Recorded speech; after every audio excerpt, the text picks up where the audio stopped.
Eating disorders come in every shape, form and size, and gender alike. A lot of times when we think stereotypical eating disorder, we think female, and there's a lot of males that suffer from eating disorders as well.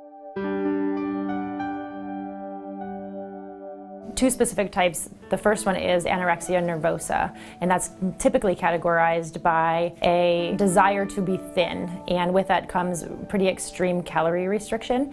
And then there's the second type, which is bulimia nervosa, and bulimia tends to be something where somebody might overeat. They might eat a real excessive amount of calories in a very short amount of time, and then they have to get rid of those calories via some sort of purge. Purging comes in many ways, shapes and forms. A lot of times people think purging as vomiting, and that's the only way. But there's also over-exercise, use of laxatives, diuretics, and things like that.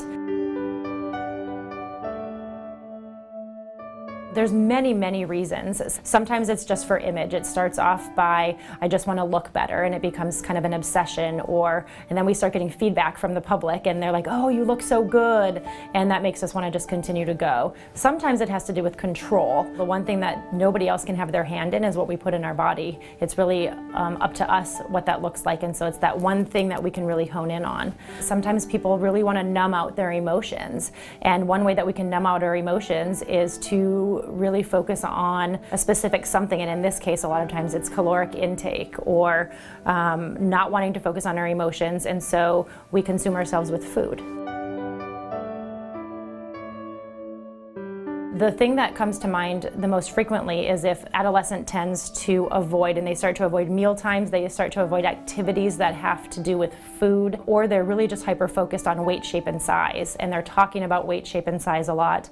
They're talking about appearance, they're talking about social media that has to do with those things, or if they see kiddos eat a meal and they're running to the bathroom right afterwards, or they're starting to really hole up after a meal, because that could be an indicator of purging behavior. I think anytime a parent has concern, it's a good idea to get a professional opinion on whether or not this is something that's stereotypically normal or something that is of more concern.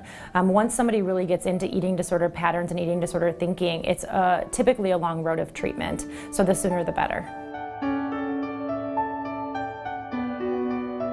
Here at Boys Town, we really work across the board with all of the different disorders, as well as the ones that aren't specifically categorized, both with family and the individual. We assess where they're at, and we assess how severe the eating concern is, and then we may engage in individual therapy with that person. We may include family therapy so we can help family best support them. There's also typically a dietitian that works with the individual, and then there's regular appointments with your medical provider as well, because when somebody is really engaged in an eating disorder, we need to make sure that their internal functioning is just as strong as their mental health functioning.